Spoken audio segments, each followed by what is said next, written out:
சங்கீதம் தான் இந்த பாட்டு. 29ஆம் சங்கீதம் தான் இந்த பாட்டு. When God stands somewhere, ஆண்டவர் எங்காவது ஒரு இடத்துல உட்கார்ந்துட்டார்னா, அவர் பேசினா, அவருடைய சத்தத்தை கேட்டா எல்லாம் அதிரும், எல்லாம் நடுங்கும், எல்லாம் விளையும், எல்லாம் செழிப்பாகும். ஹல்லேலூயா.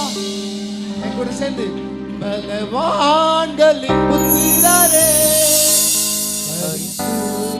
அலங்காரமாய் கனவல்லமை மகிமை கர்த்தருக்கு செலுத்திடுங்கள்.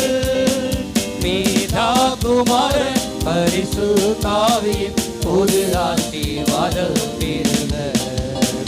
பிதா குமாரன் பரிசுத்த ஆவியின் பொது ஆசீர்வாதம் பெறுக. கர்த்தரின் சத்தம் வல்லமை உள்ளது, கர்த்தரின் சத்தம் மகத்துவம் உள்ளது.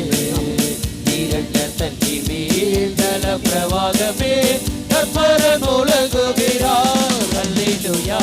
கர்த்தரின் சத்தம் வல்லமை உள்ளது.